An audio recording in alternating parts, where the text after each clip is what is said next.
पूज्य गुरुदेव के चरणों में सब भक्ति वंदन। उपस्थित भाइयों बहनों, लगभग 1.25 महीने के बाद आप सबसे मिलना हो रहा है। कुछ बिंदु हमने पहले चर्चा की थी, शायद दिमाग में है या निकल भी गए होंगे। हम जिस ग्रंथ का वाचन कर रहे हैं उसमें विशेष रूप से श्रावक का लाइफ कैसा होना चाहिए, उसके अंदर किस तरह का एथिकल वैल्यूज होने चाहिए, स्पिरिचुअल उसकी प्रैक्टिस किस रूप में होनी चाहिए, इसी बात को लेकर ये ग्रंथ जो है वो चल रहा है।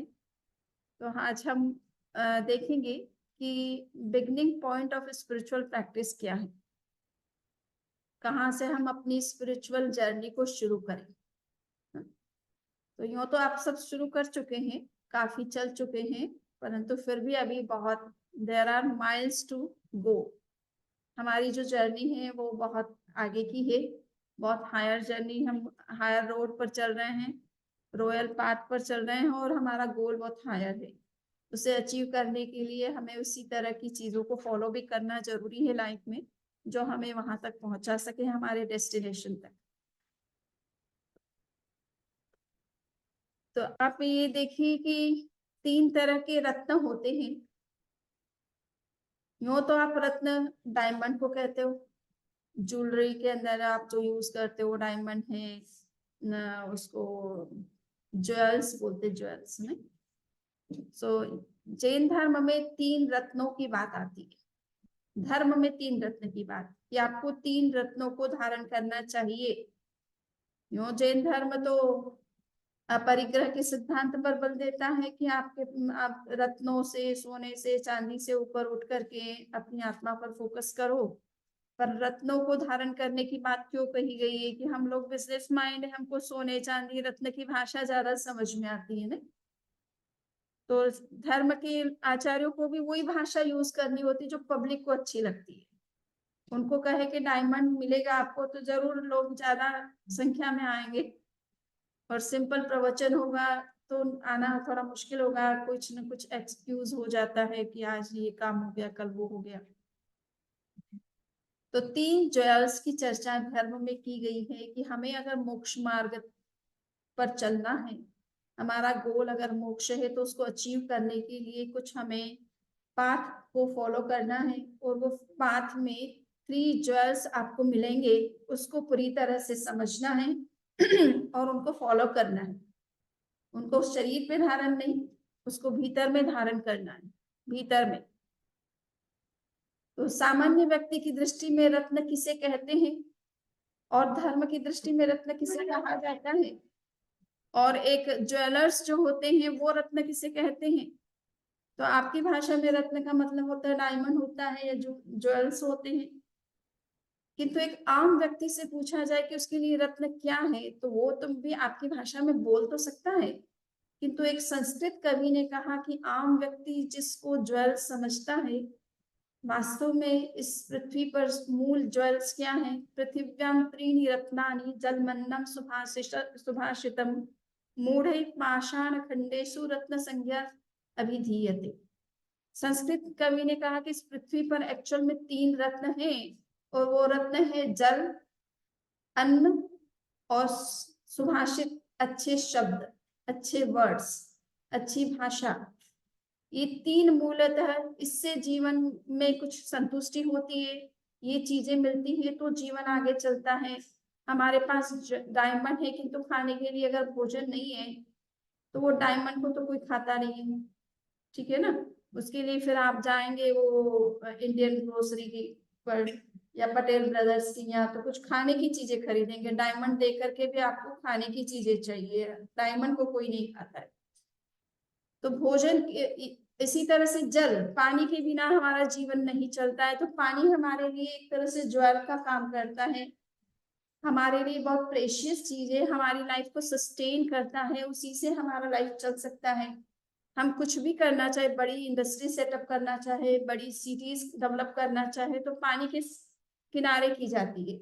कहाँ समुद्र है, कहाँ बड़ी नदियां, उसके सहारे ये बड़ी शहरों का निर्माण होता है, बड़ी बिग इंडस्ट्रीज को सेटअप किया जाता है, क्योंकि पानी बहुत चाहिए इन सब चीजों के लिए। और बिना पानी के कुछ नहीं हो सकता है। और छोटे से छोटा गांव हो तो भी पानी तो मस्ट है। खेती करना है, एग्रीकल्चर के लिए पानी चाहिए, पीने के लिए पानी चाहिए, कोई भी काम करना है, घर की क्लीनिंग करना है तो पानी चाहिए। तो हर चीज में पानी की रिक्वायरमेंट तो फर्स्ट होती है। इसलिए संस्कृत कवि कहता है कि मनुष्य के लिए वास्तविक रत्न क्या है? पानी है, अन्न है और अच्छी भाषा है। हम कितना स्वीट वर्ड्स बोलते हैं, कितना अच्छा हो, सामने वाले को रिस्पेक्ट फील करें, उससे उसको किसी तरह का हर्ट ना हो। ऐसे वर्ड्स अगर हम बोलते हैं तो सामने वाला आपके यहाँ आना चाहता है, आपसे बात करना पसंद करता है, आपसे रिलेशन रखना पसंद करता है। अगर भाषा में कहीं कड़वाहट आ जाती है, कहीं हर्टिंग वर्ड्स हम बोल देते हैं, हार्श वर्ड्स बोल देते हैं, एब्यूजिंग वर्ड्स बोल देते हैं, तो अच्छे संबंध भी हमारे 1 मिनट नहीं लगता है टूटने में। तो संस्कृत कवि का ये कहना है कि वास्तव में दुनिया समझती है कि डायमंड, ज्वेल्स, ये चीजें रत्न हैं। रत्नों के कई प्रकार बताए गए हैं जैन धर्म में। अगर आप प्रज्ञापना सूत्र पढ़ेंगे, जीवा जीवाभिगम सूत्र पढ़ेंगे, तो कितने ही प्रकार के रत्नों की चर्चा आती है। और उसका मैंने एक अलग से पीपीटी भी बना रखा, कभी होगा तो बता भी देंगे। तो हो सकता है जिनको रत्नों का व्यापार करना है, बिजनेस करना है, उनको थोड़ा ज्ञान भी होना चाहिए और कौन से रत्न है जिनको वो खरीद सकते हैं, सेल कर सकते हैं। तो पृथिव्याम त्रीणि रत्नानि, ये 3 मूल रत्न है। स्वीट वर्ड्स, भोजन अच्छा होना चाहिए। आज स्पॉन्सर कर रहे हैं, अगर स्पॉन्सर करने वाला थोड़ा सा टेस्ट के हिसाब से फूड प्रोवाइड नहीं करता है तो लोग कहेंगे हाँ स्पॉन्सर तो किया पर आइटम्स ठीक नहीं थे, फिर घर जाके खाना पड़ेगा। कहने का मतलब है कि भोजन भी अच्छा होना चाहिए। लोगों को सबसे बड़ी चीज क्या होती है, किसी भी प्रोग्राम में जाते तो पानी और भोजन अच्छा मिल जाए बस, फिर कोई बात नहीं, सारा प्रोग्राम सक्सेसफुल आपका। बाकी कुछ कमी रहे तो दिक्कत नहीं है, परंतु फूड कम से कम अच्छा होना चाहिए, पानी अच्छा होना चाहिए, हेल्दी। और स्वीट वर्ड्स, एक बार कहा जाता है कि अकबर की जो बेगम थी, उसने एक अकबर ने एक बार ये कहा कि भी इस दुनिया में स्वीट क्या चीज है, मीठी क्या चीज होती है जो सबको अच्छी लगती है, आकर्षित करती है। तो अब सब लोग तो यही कहेंगे स्वीट ही स्वीट होता है ना। मिठाई मिठाई जो होती है वही तो स्वीट होता है। चीनी बोल दो, जागरी बोल दो, जो जो भी स्वीट चीजें थी सब अपनी अपनी तरीके से बोलते रहे। तो उसने जो है बिरबल से पूछा कि भाई तुम अपना कोई जवाब नहीं देते हो जल्दी से, सब लोग तो बोल जाते हैं और तुम बैठे रहते हो चुपचाप, और तुम्हारे जवाब के बिना तो कोई बात पूरी होती भी नहीं है ना। बिरबल के जवाब के बिना अकबर को संतुष्टि नहीं होती थी। तो बिरबल ने कहा कि देखिए जहां अपना मेरी दृष्टि में तो ये है कि स्वीट वर्ड्स है ना, वही वास्तव में स्वीट है, बाकी तो सब बेकार।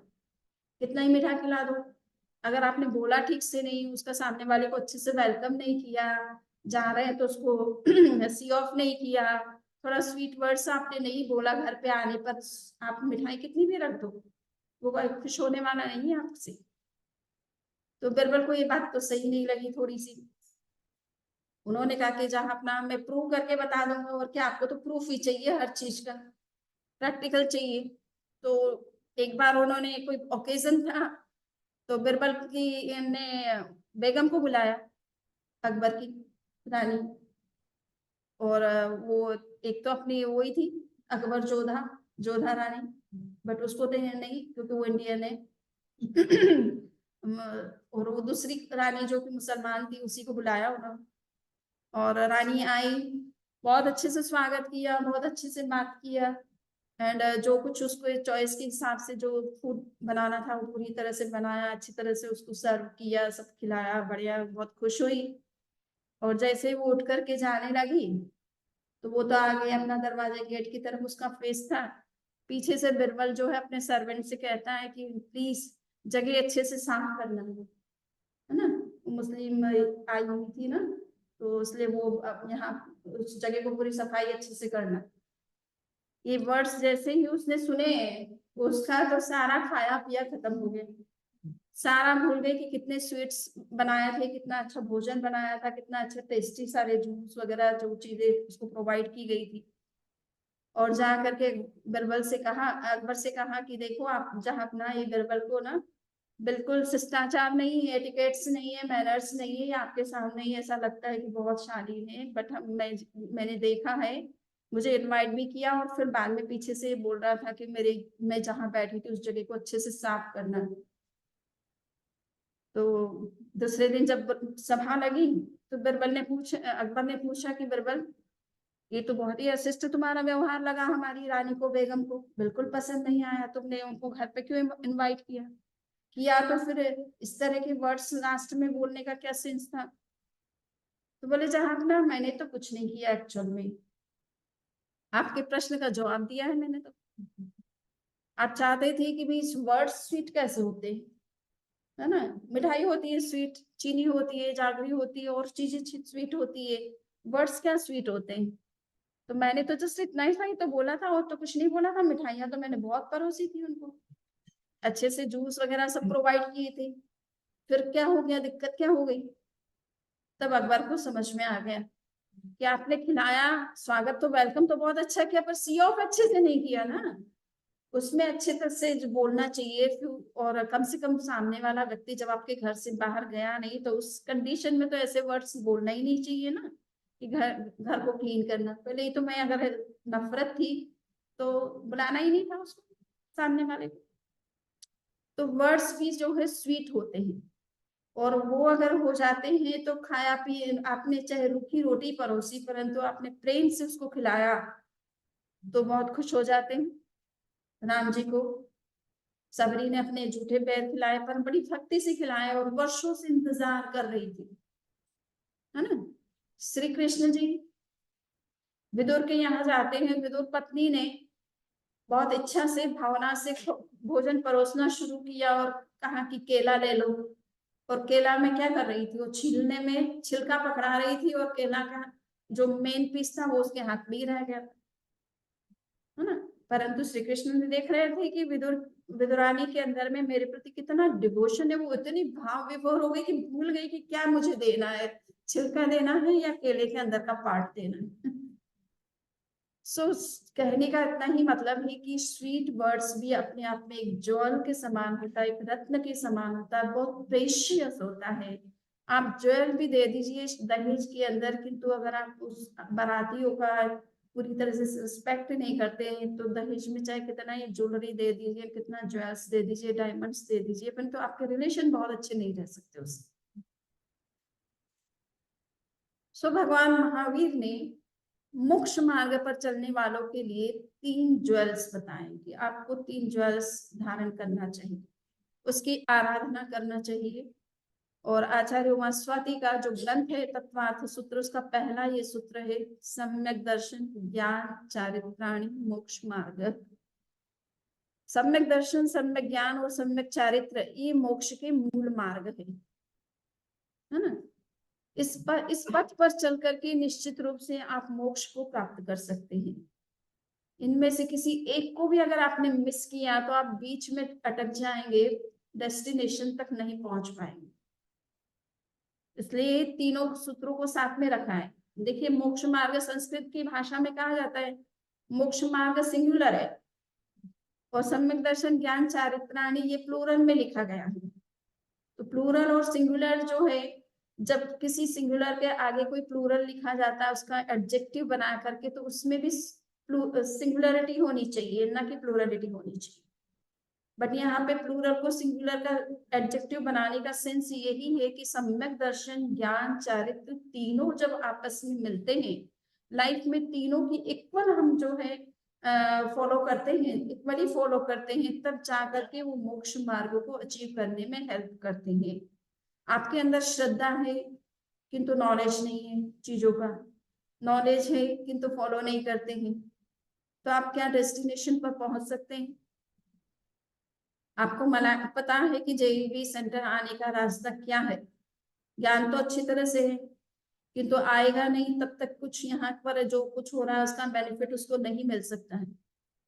तो फेथ भी होना चाहिए कि हाँ यहाँ पर आ रहे हैं तो समझ लीजिए अगर कुछ बता रहे हैं तो हम उसको ध्यान पूर्वक सुने, है ना? आस्था के साथ सुने।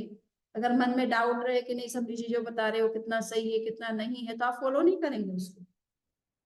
तो फेथ भी पक्का होना चाहिए। डाउट हो तो आप जरूर पूछिए, 10 बार पूछिए, 20 बार पूछिए, किंतु जो सुने वो श्रद्धा पूर्वक, आस्था पूर्वक, विश्वास पूर्वक सुनेंगे तो ही वो जीवन में उसका उपयोग कर पाएंगे। अगर हमारा फेथ ही नहीं है, उसमें विश्वास ही नहीं है, उसको हम मानना ही नहीं चाहते, तो वो चीजें आपके लाइफ में कभी अप्लाई नहीं हो सकती। तो फेथ भी बहुत जरूरी है, नॉलेज भी बहुत जरूरी है। कभी कभी नॉलेज की कमी होती है। श्रद्धा तो धर्म में पूरी है, भगवान के प्रति पूरी आस्था है, कोई कमी नहीं है, रोज मंदिर आते हैं, रोज पूजा करते हैं, आरती करते हैं, वंदन करते हैं, नमस्कार करते हैं, ये सब कुछ करते हैं, किंतु क्या फॉलो करना है इसका पता नहीं है। ये तो हमारा एक रिचुअल है का फॉर्म है। धर्म के 3 एस्पेक्ट होते हैं। एक एस्पेक्ट है रिचुअल, दूसरा है मॉरलिटी, और तीसरा है स्पिरिचुअलिटी। ठीक है ना?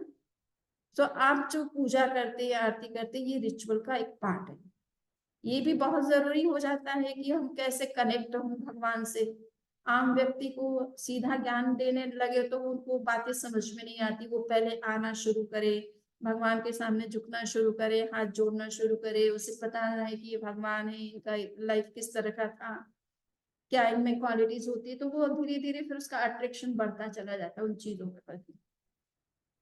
तो वो फॉलो करता है, पूजा करता है, आरती करता है, तो उसके भाव अच्छे बनते हैं, प्रतिमा को देखता है, प्रतिमा का दर्शन करता है, तो उसके अंदर भी उस तरह की फीलिंग आती है। भगवान की प्रतिमा के सामने आप खड़े होकर के राग द्वेष की बात सोच ही नहीं सकते जल्दी से। अगर आप इमेज के सामने खड़े हो, उनको देख रहे हो, जिसकी प्रतिमा को देख रहे हो उसका प्रभाव आपके ऊपर पड़ता है। हम राम की तस्वीर के सामने खड़े हैं या तीर्थंकरों की तस्वीर के सामने खड़े हैं, तो उनकी ही क्वालिटीज के बारे में हम सोचेंगे, उनको ही फॉलो करने की बात दिमाग में आएगी। उससे विपरीत बातें सोच नहीं सकते जल्दी से। किंतु अगर रावण की तस्वीर के सामने खड़े हो गए, फोटो के सामने, तो क्या विचार आएगा? है ना? नेगेटिव चीज ही उसके बारे में कुछ सोचेंगे, हम प्लान करेंगे। तो इसलिए इमेज का भी अपने ऊपर इफेक्ट होता है। प्रतिमा के दर्शन से भी हमको हमारे मन में वो भाव आता है। तो पहला धर्म से जुड़ने का एक तरीका है कि रिचुअल भी जो है धर्म से जोड़ने का काम करता है। आम बच्चा जो है, बच्चा छोटा बच्चा है, उसको इस फिलॉसफी समझ में नहीं आएगी अभी, वो फॉलो करने की कंडीशन में नहीं है। बट हाँ, उसको कहे कि भगवान के दर्शन करो, हाथ जोड़ो, करो, तो वो करना शुरू कर सकता है। तो शुरुआत कोई भी है वो रिचुअल से करता है, किंतु आगे का स्टेप क्या है? मॉरलिटी। जीवन में कुछ वैल्यूज को फॉलो करो। भगवान ने जो शिक्षाएं दी है, प्रवचन दिया है, जो इतने सिद्धांत, इतना तत्व का प्रतिपादन किया है, क्यों किया है? केवल आपका टाइम पास करने के लिए कि 1 घंटे आप आज करके यहाँ टाइम पास कर ले, सामायिक कर ले, बस? उस लाइफ के साथ आपको उसका कोई संबंध नहीं है। उसको जीना चाहिए कि नहीं चाहिए, सो प्रैक्टिकल रूप में उसको किस तरह से फॉलो करना है, उनको उनका उद्देश्य क्या है बताने का। नहीं तो वो तो अपने खुद मोक्ष मार्ग को अचीव करना है, उनके लाइफ में उन्होंने अपना केवल ज्ञान प्राप्त कर लिया, उसके बाद उनको कुछ करने की जरूरत ही नहीं, ना प्रवचन देने की जरूरत है, ना कुछ साधना करने की जरूरत है, उनका तो मोक्ष ऐसे ही रिजल्ट हो गया। तो इतना टाइम क्यों लगाया उन्होंने? 30 इयर्स तक आफ्टर केवल ज्ञान वो क्यों घूमते रहे इधर से उधर? उनको तो बैठ जाना था एक ही जगह, है ना, अपने में रहना था। प्रवचन करने में भी थोड़ा कष्ट तो होता है, 2-3 घंटे अगर बोल लेते तो दिमाग खाली हो जाता है, तो आधा 1 घंटा चाहिए वापस रिकवरी के लिए। एनर्जी लॉस तो होता ही है थोड़ा, बेनिफिट होता है, निर्जरा होती है, परंतु बोलने में भी अपना एक श्रम लगता है। तो कोई तीर्थंकर भी बोलेगा तो उनको भी थोड़ा फिजिकल जो है वो श्रम तो होता है, टायर्डनेस आती है। किंतु वो जो करते हैं इसलिए करते हैं कि मैंने जिस सत्य का अनुभव किया, मैंने जिस तत्व का साक्षात्कार किया, मैंने जीवन की जो सच्चाई को समझा और जो हायर गोल को मैंने अचीव किया है, मेरे आने वाली जो पीढ़ियां हैं वो भी करें, उसी मार्ग को समझे। वही जीवन का एसेंस है जिसको समझना चाहिए उन्हें, है ना? बाकी सब चीजें तो टेम्परेरी है, हमारी लाइफ में जरूरत है इसलिए हमें वो करना है, बाकी तो ये हमारे जीवन के गोल नहीं है। तो वो चाहते हैं कि मैंने जिस सत्य को समझा है उस सत्य को दुनिया भी समझे और जाने और अनुभव करे, और उसके लिए उसको फॉलो करना भी जरूरी होता है। तो morality is the first step, है ना? तो ये पहला हमारा स्टेप होना चाहिए कि हमारे अंदर मॉरल वैल्यूज होने चाहिए। और मॉरल वैल्यूज का सीधा सिंपल क्राइटेरिया इतना ही है कि आप कम से कम anti social, illegal, anti religious कोई चीज ना करें। सिंपल तरीका है ना। कुछ लोगों को ये है कि मॉरलिटी का मतलब क्या है। अब लोग क्या अपने अपने चिंतन से सोचते हैं कि मैं जो सोच रहा हूँ वही अच्छा है। तुम्हारा क्राइटेरिया काम नहीं आएगा, क्योंकि तुम इतने बड़े आदमी नहीं हो गए कि तुम्हें सत्य दिखाई दे रहा है ना। तुम गलत चीज को भी अच्छा ही समझते हो। किसी ने मुझे कुछ कहा और मैंने उसके जवाब में कुछ बात कहती हूँ, किसी को हार्श वर्ड बोलती हूँ, तो मैं कहती हूँ मैं सही कहा मैंने, उसने मुझे बोला था इसलिए मैंने बोला। तो मैं अपने आप को जस्टिफाइड करती हूँ। बट उसका बोलना अगर गलत था तो मेरा बोलना सही कैसे हो गया? चाहे वो रिप्लाई हो, मेरा रेस्पॉन्स में कहा हो, मैंने अपनी ओर से पहले इनिशिएटिव नहीं लिया हो, बट उसका अगर बोलना गलत है तो मेरा कहाँ से सही हो गया? समझ में आ रहा ना। हम कहते हैं ना उसने ऐसा किया तो मैंने ऐसा किया, मेरी क्या गलती है इसमें? तो उसने जो कहा वो गलत थे था क्या? हाँ, तो वो तो गलत था। तो तुमने भी तो वही किया उसके साथ, तो फिर तुम सही कैसे हो गए?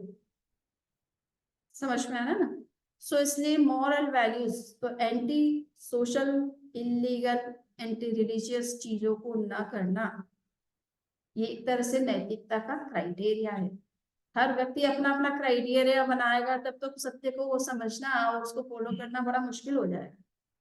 क्योंकि हम अपने गुस्से को भी जस्टिफाइड कर लेते हैं, है ना, अपने गलत वर्ड्स को भी जस्टिफाइड कर लेते हैं, अपने गलत बिहेवियर को भी जस्टिफाइड कर लेते हैं। तो उससे तो फिर कहाँ सही क्या है, फिर कैसे डिसाइड करेंगे?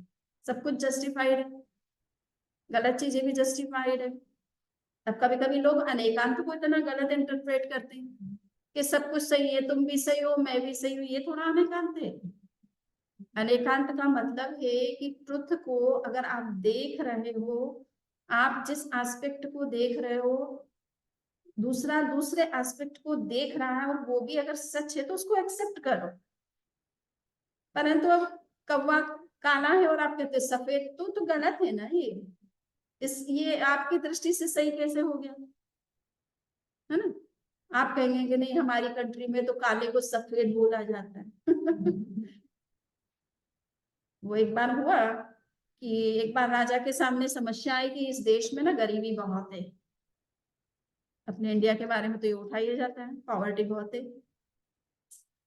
तो राजा ने कहा कि अच्छा, तो गरीबी को कम करने का क्या तरीका होता है, अमीरी का क्या साइन है, अमीर किसे कहा जाता है और गरीब किसे कहा जाता है, उसका क्या क्राइटेरिया है? तो उनसे बताया गया कि देखो अमीर लोग ना वो मक्खन खाते हैं ना, अपने फूड में सुबह सुबह ब्रेकफास्ट में वो मक्खन खाते। तो वो कोई इजी नहीं है गरीब आदमी को मिलना। तो फिर गरीब क्या खाता है कि वो अपने ब्रेकफास्ट में बेचारा छाछ खाता है, वो तो मक्खन कहाँ से खा सकता है? मक्खन तो बेच करके अपना वो जीवन चलाता है, वो खाता नहीं है। सो राजा ने कहा अच्छा ऐसा करिए, मक्खन को कल से छाछ बोलिए और छाछ को कल से मक्खन बोलिए, तो सब अमीर हो जाएंगे। सो ये तो कोई तरीका नहीं है। गलत चीज को मतलब मक्खन को छाछ कैसे बोलोगे, छाछ को मक्खन कैसे बोलोगे? This is not reality. ये कोई अनेकांत की दृष्टि से इसको जस्टिफाइड नहीं कर सकते हो आप। आपको मक्खन को मक्खन ही कहना है, छाछ को छाछ कहना है ना। तो अनेकांत का मतलब ये होता है कि ट्रुथ की मल्टी डायमेंशन हैं, अनेक डायमेंशन। आप सारे डायमेंशन को नहीं देख पा रहे हो, किंतु दूसरा कुछ डायमेंशन देख रहा है जो आपसे डिफरेंट है। आप उसको समझने की तो कोशिश करो कि वो देख रहा है वो सच है ना। हाँ, बस मेरे से डिफरेंट है इसलिए रिजेक्ट। मैं जो कहता सत्य वही है, तू जो कहता सत्य नहीं है ना, ऐसा स्टेटमेंट अपन दे देते। तो तुमने जो कहा वो सत्य है तो दूसरे ने कहा वो सत्य क्यों नहीं है? इस पर विचार तो करो कम से कम। और हो सकता है वो भी सत्य हो तो उसको एक्सेप्ट करो, उसमें कहाँ प्रॉब्लम है? जब तुम्हारी बात सच हो सकती है तो उसकी क्यों नहीं हो सकती है? पर हमें तरीके से सोचना है। पर हाँ, कुछ लोग गलत ही कह दे तो उल्टा पुल्टा बोले वो तो नहीं चलेगा आने का। सो ये कहने का मतलब है कि हम सत्य का जो क्राइटेरिया है, ट्रुथ का जो क्राइटेरिया है, अच्छाई का जो क्राइटेरिया है, वो हमें अपनों से बड़े जो महापुरुष होते हैं, जिन्होंने उस मार्ग पर वो चल करके जिन वैल्यूज को उन्होंने फॉलो किया, लाइफ में जिया और उसके जो रिजल्ट्स उन्होंने पाए, उसके आधार पर उन्होंने वो मूल्य, वो वैल्यूज जो है फिक्स किए कुछ सोसाइटी के लिए, कम्युनिटी के लिए, लोगों के लिए, आम पब्लिक के लिए। तो उनको हमें समझना है, उनकी दृष्टि को समझना है कि उन्होंने उस मार्ग के ऊपर चल करके उसको टेस्ट करके फिर आपको रिजल्ट शो करते हुए बताया है कि इसकी ये रिजल्ट्स हैं। आप तो चले नहीं है और उसके पहले आप बता देते कि ये ट्रुथ है ना। सो मॉरलिटी जो है वो धर्म का दूसरा महत्वपूर्ण एस्पेक्ट है और वो मेन इम्पोर्टेंट है। आचार्य तुलसी ने एक बात कही, उन्होंने जब अनुव्रत आंदोलन की बात मूवमेंट चलाया, आज भी वो चल रहा है, समझ लीजिए 75 वर्ष हो गए उस अनुव्रत मूवमेंट को। इतना लॉन्ग टाइम तक कोई मूवमेंट चलता नहीं है दुनिया में, बट उन्होंने मॉरलिटी, इसको कहते हैं minimum manifesto of morality. Anuvrat का मतलब है मिनिमम मैनिफेस्टो ऑफ मॉरलिटी, यानी छोटे छोटे मूल्य को जीना कैसे मनुष्य सीखे। तो उसमें जैन धर्म के सिद्धांतों को खास उन्होंने ध्यान रख करके ऐसे छोटे छोटे नियम बनाए कि बड़े वृक्षों को आपको नहीं काटना है, आपके हाथ में आते हैं। ये पर्यावरण की दृष्टि से आम व्यक्ति इसको समझता है, हम तो अहिंसा की दृष्टि से ऐसा करते हैं, किंतु आम व्यक्ति को ये भाषा समझ में नहीं आती, हिंसा और अहिंसा की ज्यादा। तो उन्होंने कहा देखिए पर्यावरण की दृष्टि से हमको ध्यान रखना है कि बड़े वृक्षों को नहीं काटना है, तो ऐसा छोटा नियम बना दिया। अब किसी भी संप्रदाय को कोई दिक्कत नहीं इस नियम को फॉलो करने में। तो ऐसे उन्होंने छोटे छोटे नियम मॉरलिटी के बनाए, मोरल वैल्यूज को फिक्स किया जो आम पब्लिक फॉलो कर सके। तो ये छोटे छोटे मूल्य भी बहुत इंपॉर्टेंट होते हैं, लाइफ को चेंज कर देते हैं, हमारा लाइफ इससे बहुत ट्रांसफॉर्म हो जाता है। तो नैतिकता के जो नियम है, तो उन्होंने अपने गीत में, अनुव्रत के गीत में ये बात कहा कि धार्मिक है पर नहीं कि नैतिक, बहुत बड़ा विस्मय है। यानी लोग अपने आप को धार्मिक कहते हैं और नैतिकता को फॉलो नहीं करते, मॉरल वैल्यूज को फॉलो नहीं करते हैं। उनके जीवन में धर्म आया कहाँ से? क्योंकि धर्म की पहली कसौटी है कि आपका लाइफ मॉरल होना चाहिए, कोई गलत काम आप ना करें, इलीगल काम ना करें, एंटी सोशल काम ना करें, ठीक है। सो ये पहली कसौटी है धर्म की आपकी लाइफ में आने की। रिचुअल तो है कि आप आस्था है, या आपका आस्था का विषय है, परंतु मॉरलिटी है धर्म को जीने का विषय है। आपके अंदर मॉरलिटी आ गई तो आपका जीवन जो है एक तरह से धर्म के मार्ग पर चलना शुरू कर दिया, है ना। सम्यक दर्शन हो गया पूजा आरती करने से, किंतु फॉलो करने से पांचवा गुण स्थान आता है जिसका नाम क्या है? देश विरति गुण स्थान। आप जब नियम फॉलो करने लग जाते तो आप एक स्टेप ऊपर चले जाते, है ना, मोक्ष मार्ग की पांचवी सीढ़ी पर चले जाते। वहां पर आपके जीवन में ये मोरल वैल्यूज आने शुरू हो जाते हैं, उनको फॉलो करना शुरू कर देते हो। तो बहुत सारे लोग धार्मिक हैं परंतु नैतिकता का पालन नहीं करते, तो कहते ये तो मखौल है धर्म का। एक तरफ आप धार्मिक और दूसरी तरफ आप अनैतिक कर्म करते हो, तो एक कैसा धर्म है तुम्हारा? सो ये मूल है कि मॉरलिटी। और तीसरा जो एस्पेक्ट है स्पिरिचुअलिटी। स्पिरिचुअलिटी का मतलब है कि अपने सेल्फ को भी आप देखो, आप केवल बॉडी नहीं है, आप सोल भी है। तो सोल का अपना गोल है, ठीक है ना, सोल का अपना नेचर है, उस नेचर को में रहने की ज्यादा कोशिश करो। जैसे हम शुद्धोपयोग कहते हैं आचार्य कुंद कुंद की भाषा में, शुद्धोपयोग में रहो, अपने शुद्धात्मा के स्वरूप का ध्यान करते रहो, चिंतन करो। तो जब उस स्वरूप का ध्यान करोगे तभी उस स्वरूप की उपलब्धि भी करोगे, है ना। तो आत्मनि विज्ञाते सर्वम विज्ञातम भवति, है ना। जो आत्मा को जानेगा वही सब कुछ जान पाएगा अच्छी तरह से। तो पूरा नॉलेज भी आप किसी चीज का करते हो वो तभी संभव है जब तुमने अपनी आत्मा को समझ लिया, है ना। तो आत्मज्ञान भी बहुत, वो हमारे जीवन का हाईएस्ट गोल है, आत्मज्ञान, है ना? जीव ज्ञान ब्रह्म ज्ञान, हिंदू ट्रेडिशन कहती है जीव ज्ञान ब्रह्म ज्ञान, यानी अपनी जीवात्मा को समझ लो तो ब्रह्मात्मा को समझ लिया तुमने, ब्रह्म को भी समझ लिया। ब्रह्म क्या है? शुद्ध आत्मा, उसी का नाम ब्रह्म है, ठीक है ना। तो शुद्धात्मा की अनुभूति में नीचे अंदर उतरना वो भी बहुत जरूरी है। अल्टीमेट तो गोल वही है। बाकी तो ठीक है, टेम्परेरी गोल भी कुछ होते हैं। तो मैंने आपसे कहा कि सम्यक दर्शन, सम्यक ज्ञान, सम्यक चारित्र, ये 3 ज्वेल्स हैं, 3 ज्वेल्स। इनके लिए हमारे शास्त्र में भाषा है रत्नत्रय। रत्नत्रय, 3 रत्न, त्रय का मतलब 3 और रत्न का मतलब ज्वेल्स। तो 3 जो डायमंड्स है, ज्वेल्स हैं, इसको जब तक हम धारण नहीं करेंगे तब तक हमारा मोक्ष मार्ग प्रशस्त नहीं होगा। और तीनों को हमको लेकर के चलना है, केवल एक चीज से काम नहीं चलेगा कि आपने रिचुअल्स फॉलो कर लिए, आते हैं, आरती उतारते हैं, पूजा करते हैं, वगैरह वगैरह, ओके, किंतु अब लाइफ में वैल्यूज नहीं फॉलो किए। भगवान महावीर ने आपको क्या कहा, इस पर आपने ध्यान नहीं दिया, क्यों कहा, इसको ऊपर विचार नहीं किया। तो ये ज्ञान भी चाहिए और साथ में आचरण भी चाहिए। तो इसको इंग्लिश में राइट वर्ल्ड व्यू कहते हैं, राइट नॉलेज कहते हैं और राइट कंडक्ट कहते हैं। डिटेल में बहुत जा सकते हैं, परंतु अभी हम उतना डिटेल में, क्योंकि आगे के हमारे स्लाइड्स में हम उन सब डिटेल में जाएंगे कि वास्तव में राइट वर्ल्ड व्यू क्या है, वास्तव में राइट नॉलेज कहते किसको है और राइट कंडक्ट कहते किसको है। हाँ?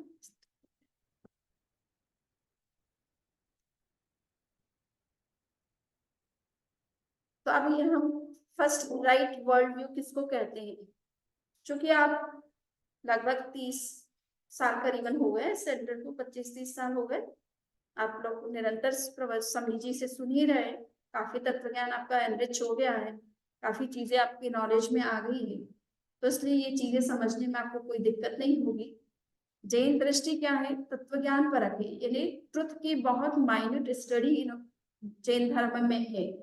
कोई भी बात कही जा रही है वो कोई सिंपल सेंस नहीं है उसका, बहुत डीप सेंस है, उसको समझना भी बहुत जरूरी है।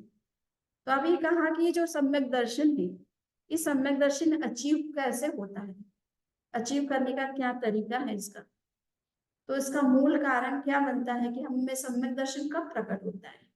और कुछ परंपराएं तो इस पर बड़ा बल देती है कि सम्यक दर्शन के बिना सब कुछ बेकार है लाइफ, कितना ही धर्म फॉलो करो, कई जन्मों से हम फॉलो कर ही रहे होंगे, ऐसा नहीं कि हमने इस जन्म में स्टार्ट किया फॉलो करना, कई जन्मों से हम कर रहे हैं, परंतु उनका ये कहना है कि अभी हमारा पूरी तरह से मिथ्यात्व गया नहीं है, सम्यक दर्शन प्रकट हुआ नहीं है, इसलिए मोक्ष नहीं हो रहा है। ठीक है ना। तो सम्यक दर्शन क्या है, इसको भी समझ लेना अच्छा है। तो सिद्धांत या तत्व की भाषा में कहा जाता है कि कषाय के 4 प्रकार हैं, अनंतानुबंधी, अप्रत्याख्यान, प्रत्याख्यान और संजय। ये 4 तरह के कषाय के लेवल हैं। अप्रत्याख्यान सबसे कहना चाहिए कि हाईएस्ट इंटेंसिटी वाला कषाय होता है, ऐसा क्रोध जो 1 वर्ष तक तो कंटिन्यू करता ही है, उसके बाद भी कंटिन्यू कर सकता है और कई जन्मों तक कर सकता है। ऐसा अंदर में क्रोध होता है मनुष्य के अंदर, इतना तेज गुस्सा होता है, वैर विरोध इतना अंदर में गहरा हो जाता है, किसी ने कुछ गलत कर दिया, कह दिया, गलत हो गया, तो फिर उसके प्रति इतनी गांठ अंदर में बांध लेता है इंसान की एक जन्म नहीं कई जन्मों तक वो खुलती नहीं है। हाँ, मैंने अप्रत्यक्ष बोल दिया, गलत, अनंतानुबंधी, सॉरी, हाँ। सो अनंतानुबंधी जो है फर्स्ट कैटेगरी का, जिसको हाईएस्ट जो इंटेंसिटी वाला कषाय है, उसको अनंतानुबंधी क्रोध कहते हैं। अनंत का मतलब एंडलेस हो सकता है कभी कभी। अनुबंध वैसे तो क्या है, सभी कर्मों की अपनी स्थिति है।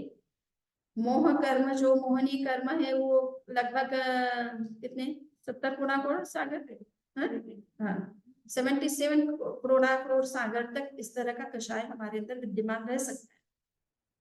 तो ये कहने का मतलब है कि ये अनंतानुबंधी है, इट मीन्स जल्दी से इसका अंत नहीं होता है, जल्दी से समाप्त नहीं होता है, बहुत लंबे समय तक हमारे भीतर रहता है, और एटलीस्ट 1 ईयर से आगे रह गया तो वो अनंतानुबंधी की कैटेगरी में आ गया। समझ में आया ना। आप 2 ईयर के बाद में आप भले क्षमा याचना कर लेंगे, परंतु वो पहले 1 ईयर के बाद नहीं, यानी संवत्सरी पर क्षमा याचना आप किसी से नहीं कर रहे हैं, तो इसका मतलब क्या, आपके अंदर का क्रोध जो है वो अनंतानुबंधी बन चुका है, मिथ्यात्व आ चुका है, सम्यक तो चला गया। क्लियर। इसलिए जैन लोग बड़े जागरूक होते हैं, संवत्सरी पर जरूर हर किसी से क्षमा याचना करने की कोशिश करते हैं। जिनके साथ विशेष रूप से वैर विरोध हुआ उसके साथ तो विशेष रूप से करना उनके लिए जरूरी है, ठीक है ना। जो हमारे हैं, हमसे अच्छे से रिलेशन रखते हैं, उनसे क्षमा मांग भी ले, वो भी अच्छी बात है। किंतु जिनके साथ हमारा संबंध अच्छा नहीं रहा पूरे वर्ष के अंदर, उनसे क्षमाएं मांगना बहुत जरूरी होता है। अदरवाइज वो क्रोध अनंतानुबंधी क्रोध बन जाता है और मिथ्यात्व मनुष्य के अंदर आ जाता है। सो अनंतानुबंधी क्रोध, इसी तरह से अनंतानुबंधी मान, अहंकार, ईगो। कभी कभी मनुष्य के अंदर ईगो बहुत अधिक होता है, उस ईगो के कारण से भी प्रॉब्लम होती है। कोई प्रॉपर पोजीशन नहीं मिली, है ना, पोस्ट नहीं मिली, और अभी इलेक्शन का जो समय चल रहा तो आप लोगों ने देखा ही है, तो किस तरह से इलेक्शन के टाइम में कैसा क्या होता है। हाँ? अगर प्राइम मिनिस्टर की पोजीशन नहीं मिली, कोई एमएलए एमपी नहीं बना प्रॉपर, तो आपस में वैर विरोध हो जाते हैं। सो अहंकार के कारण से भी व्यक्ति जो है सम्यक दर्शन को लूज करता है और मिथ्यात्व उसमें आ जाता है।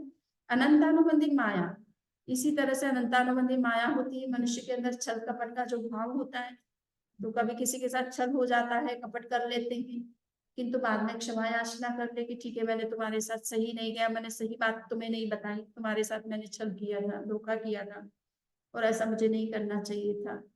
तो कभी इस तरह के संबंध हो जाते, कभी बात हो भी जाती है। अनंतानुबंधी लोग, मम्मन सेठ के बारे में कई बार आप सुन ही चुके हो, है ना।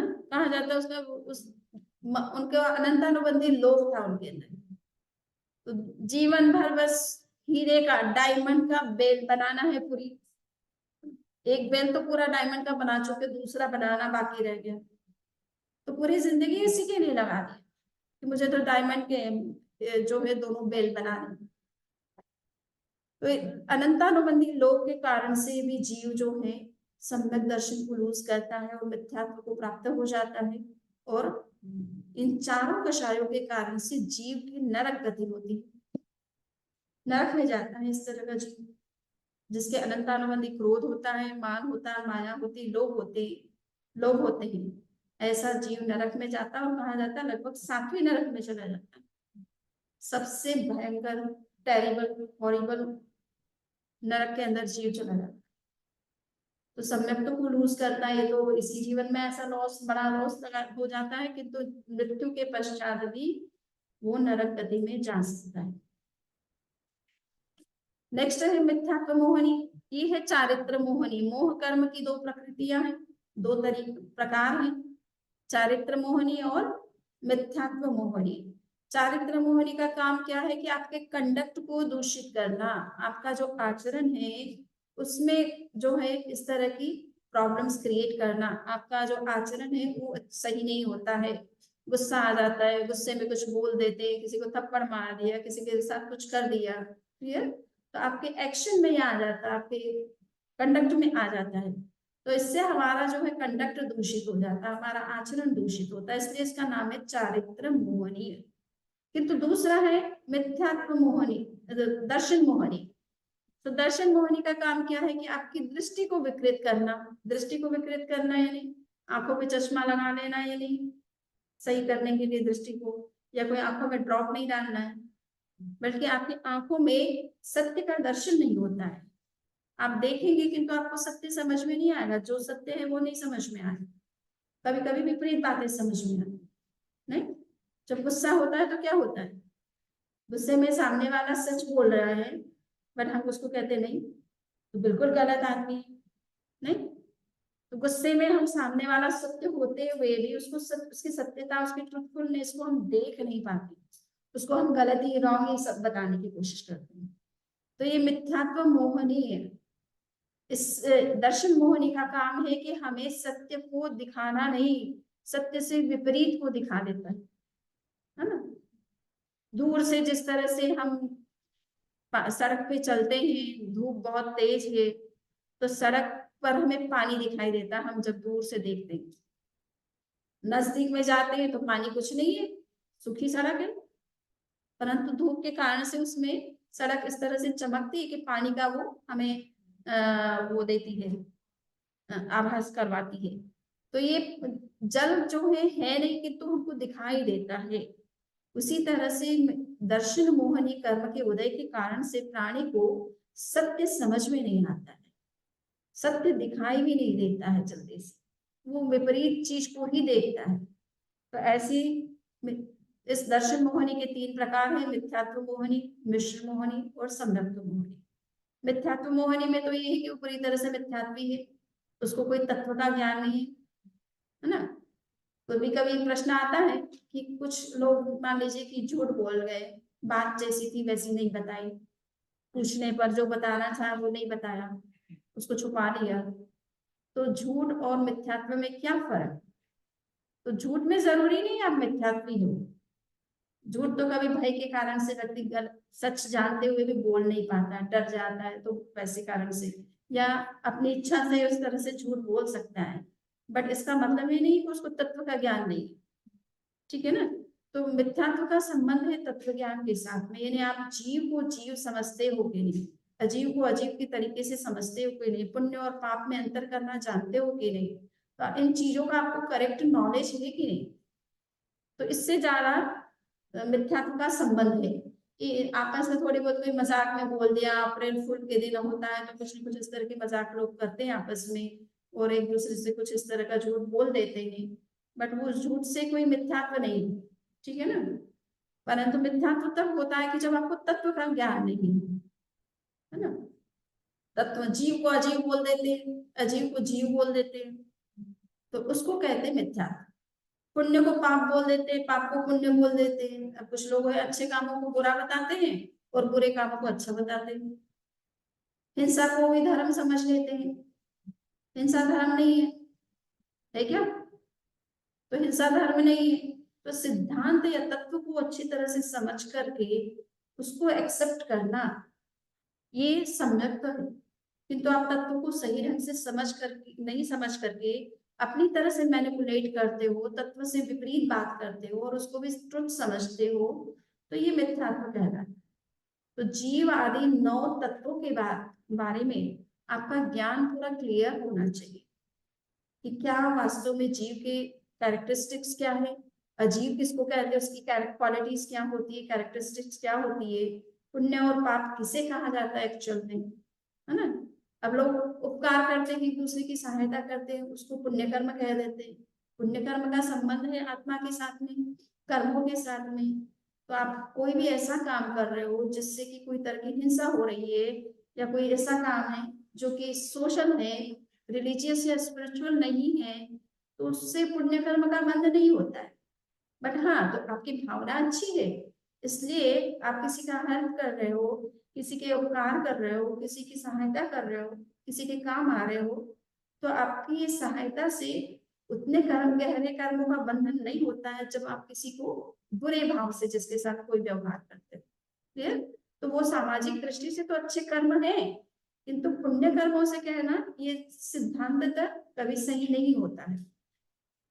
तो मिथ्यात्व मोहनी, हम मिथ्यात्व मोहनी के कारण से हमें तत्व का पूरी तरह से ज्ञान नहीं होता है, या हम तत्व को सही ढंग से समझते नहीं है, और गलत तत्व को जो है समझ करके उसी को समझ लेते हैं कि यही सत्य है जो मैं समझ रहा हूँ। मिश्र मोहनी में होता है, मिक्स्ड स्टेट होती है, आप सत्य को समझते हैं फिर डाउटफुल हो जाते हैं, ठीक है ना, कि मैं ये जो समझ रहा हूँ यही सही है या पता नहीं क्या है, अब भगवान जाने, हाँ, सारा भगवान के ऊपर छोड़ देते। तो ज्ञान तो आप कर ही सकते हो, भगवान के ऊपर ज्ञान को मत छोड़ो, है ना। भाग्य को कभी कभी नियति ऐसी परिस्थिति बन सकती है तो उसमें थोड़ा बहुत भगवान के ऊपर छोड़ देते हैं तो चल जाता है, वैसे छोड़ने की कोई बात नहीं है जैन धर्म में। अपने ही कर्मों का एनालिसिस खुद को करना है और अपने आप को करेक्ट करना है, ठीक है ना। हमारी मिस्टेक से कोई काम हो रहा है, हम ही को अपने आप को करेक्ट करना है, इसमें भगवान कुछ नहीं कर सकते। सो मिश्र मोहनी मिक्स्ड स्टेट है, यद्यपि ये टाइम बीइंग के लिए होती है। और संयुक्त मोहनी, संयुक्त मोहनी भी जो है इसमें थोड़ा सा हमारे पास सम्यक तो है किंतु पूरी तरह से वो शुद्ध नहीं है ना, उसमें थोड़ी कमी है। तो इसलिए ये 3 तरह के मोहनी कर्म, दर्शन मोहनी कर्म या कर्म की प्रकृतियां जिनको कहते हैं, इन ये जब तक सबसाइड नहीं होती है, डिस्ट्रॉय नहीं होती है, या सबसाइड एंड डिस्ट्रॉय नहीं होती है, तब तक सम्यक दर्शन की उपलब्धि नहीं होती है। ये एसेंशियल है। किसी को ये नेचुरल रूप में सम्यक दर्शन हो जाता है, बचपन से उनका नेचर में वो सम्यक दर्शन होता है कि नहीं, वो ट्रुथ को हमेशा एक्सेप्ट करके चलते हैं, ट्रुथ के हिसाब से अपनी लाइफ को मोल्ड करके चलते हैं, किसी से अनावश्यक जो है आर्गुमेंट नहीं करते हैं, बहुत रिसेप्टिव होते हैं, अम्बल होते हैं, तो वो ट्रुथ को जल्दी से कोई भी कुछ बता रहा है तो उसको समझने की कोशिश करते हैं। कुछ लोग होते हैं एडमेंट होते हैं, वो जल्दी से एक्सेप्ट ही नहीं करते कुछ चीजों को, तब वो एडमेंट नेचर के लोग भी होते हैं और उनको समझाना में थोड़ा समय भी लगता है। तो समझना इतना सही है कि जब तक ये 7 प्रकृतियां हमारे अंदर से कर्म की इन प्रकृतियों का विलय नहीं होता है, यानी डिस्ट्रॉय नहीं होती है या सबसाइड नहीं होती है, कंट्रोल नहीं होती है, तब तक सम्यक दर्शन का उदय नहीं होता है। क्लियर?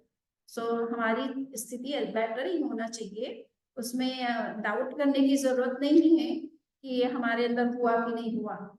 तो जब सम्यक दर्शन प्रकट होता है तो पहली बार आपको आत्मा के प्रकाश का अनुभव होता है ना, पहली बार अपूर्व अवसर जिसको कहते हैं, ठीक है ना, श्रीमद राजचंद्र की भाषा।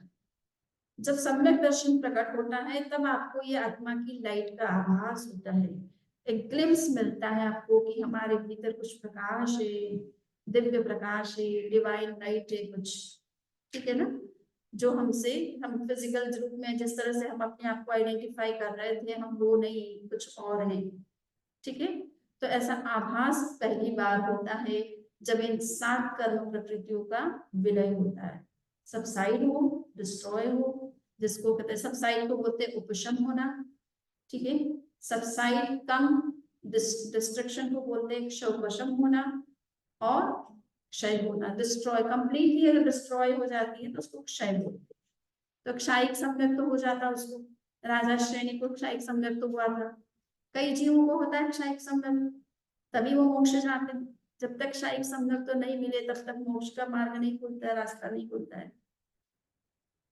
सो ये लाइट आपको मिलती है भीतर से, लाइट पहली बार कुछ प्रकाश भीतर में प्रकट होता है जीव के, तो ये आप के अंदर तो प्रकट हो चुका है तभी आप आते हैं यहाँ पर, ठीक है ना। हाँ, ये मत सोचिएगा कि प्रकट नहीं हुआ। लोग क्या है, कंफ्यूज बहुत करते हैं इधर में, कुछ लोग मिथ्यात्व पर इतना ज्यादा बल देते हैं तो लोगों को बार बार डाउट होता है कि हम में सम्यक तो है कि नहीं है। अरे नहीं होता तो तुम तत्व को समझने के लिए आते ही कहाँ से, समझ में आया ना, आप एक्सेप्ट कर रहे हो ना तत्व को, आप उसको फॉलो कर रहे हो ना, सामायिक स्वाध्याय ध्यान जब तब कर रहे हो कि नहीं, तो ये बिना आत्मा की लाइट मिले आप नहीं आते हैं, है ना। सो इसलिए ये नहीं अपने ऊपर इतना भी डाउट ना करो, पर हाँ, जब कभी भी आप इस धर्म के मार्ग पर आए हो, अध्यात्म के मार्ग पर जब भी आए हो, तब ये लाइट आपके अंदर कहीं ना कहीं हुई है, तभी आपको इस समझ में आया गया कि धर्म से बढ़कर इस जीवन में और कुछ नहीं होता है, अध्यात्म से बढ़कर कुछ नहीं है, स्पिरिचुअलिटी से बढ़कर कोई चीज नहीं होती, हमको उस लाइन में आगे बढ़ना है। तो ये इसी के साथ ये लाइट ऑफ सोल, मैंने सम्यक दर्शन का मतलब ये है कि आपको एक लाइट मिल गई है भीतर से, अपने सोल की लाइट आपकी जो है वो एक बार के लिए मिल गई है, और धीरे धीरे इस लाइट को आपको आगे बढ़ाना है, उसके लिए पुरुषार्थ करना है और धर्म को के क्षेत्र में आगे बढ़ना है। इन्हीं विचारों के साथ में मैं अपनी बात को संपन्न करना चाहती हूँ। अगर कोई क्वेश्चन है तो इस घड़ी के हिसाब से मेरे पास 5 मिनट है और इस घड़ी से पूरे हो गए।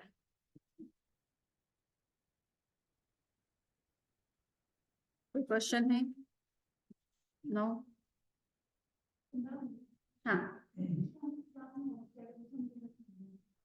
उपशम का मतलब होता है कि जैसे पानी में आप फिटकरी डालते हो तो उसके अंदर की जो मिट्टी है वो धीरे धीरे नीचे तो बैठ गई, पानी आपको ऊपर से पूरा क्लीन दिख रहा है नहीं, उसको कहते हैं उपशम अवस्था।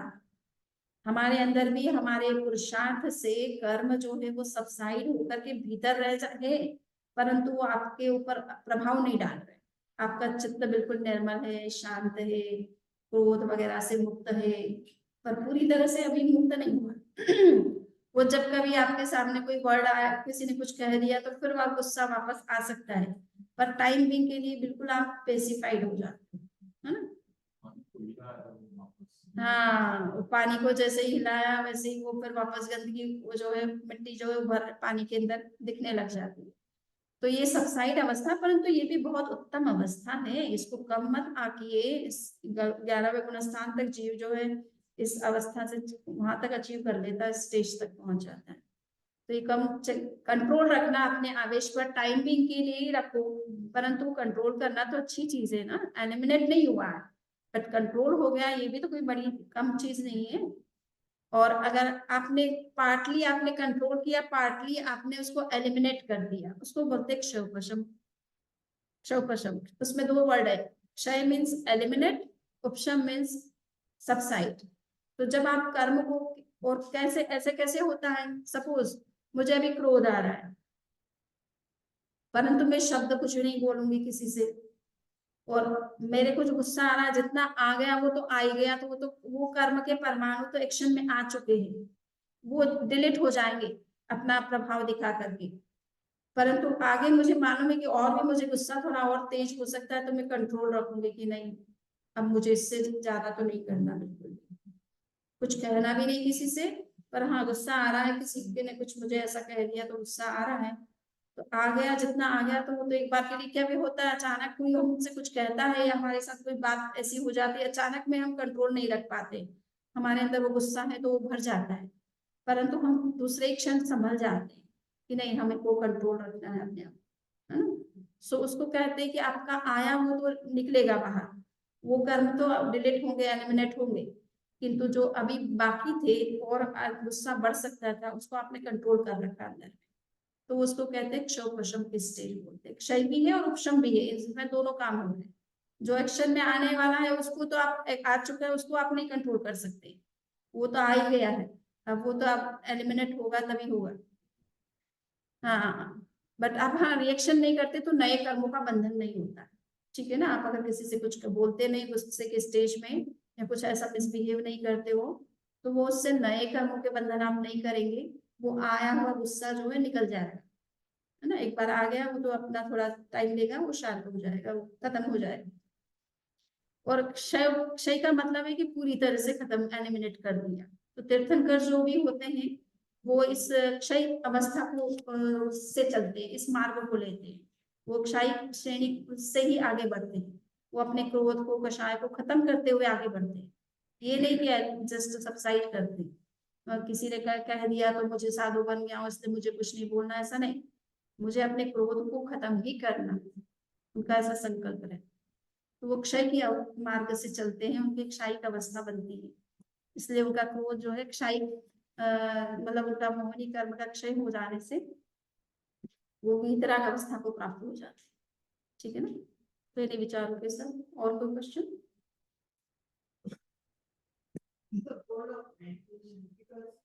काफी लोग करते हैं तो बोलते हैं अच्छा होगा, कभी कभी ऐसा तो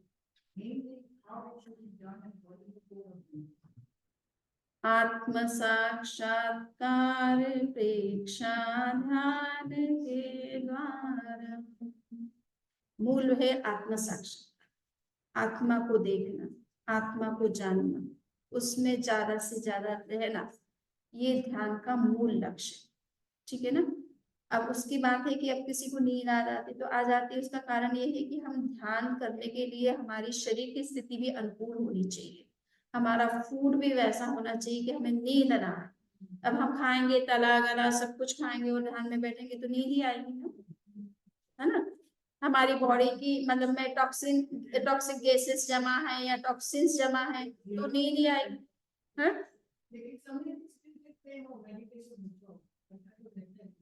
हाँ, नहीं नहीं, वो देखिए मेडिटेशन में आप थोड़ा सा भी डूबोगे तो अच्छा ही लगेगा, क्योंकि उस समय आपका चित्त शांत हो जाता है, मन शांत हो जाता है, इधर उधर के विचार नहीं आते हैं, तो आपको बहुत पीस महसूस होता है। और उस कंडीशन में अंदर से अंदर का आनंद भी अनुभव में आता है, अंदर का कुछ अनुभव भी शुरू होता है। पर आप जो नींद की बात कर रहे हो, नींद का कारण कभी कभी ये है कि या तो आप घर से बहुत थके आए हुए हैं, काम तो करते ही रहते हो आप सुबह से शाम, और यहाँ आकर हम कहते हैं बोलो ध्यान करो, तो आपको फिर नींद ही आएगी ना, थके हुए ना, टायर्ड है मतलब, ठीक है ना। तो कभी कभी टायर्डनेस के कारण से, कभी बॉडी की अपनी कंडीशन डिफरेंट होने से किसी को नींद ही आती है, ध्यान में मन ही नहीं लगता है, तो उसके कारण से भी उसको ऐसा होगा सब कुछ। तो रीजन कई हो सकते हैं, परंतु रोज प्रैक्टिस करते करते करते वो चीजें फिर ठीक होने लग जाती है। ऐसा नहीं कि उसको एक दिन के आधार पर कोई डिसीजन मत लीजिए।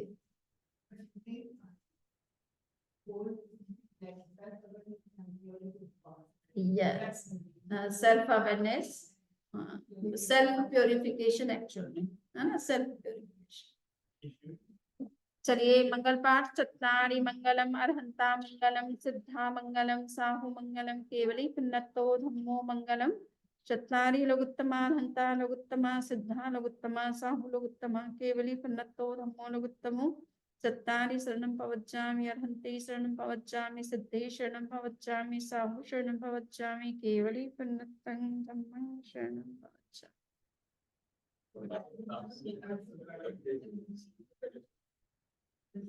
वंदामि नमः स्वामी स्वामी जी। हाँ,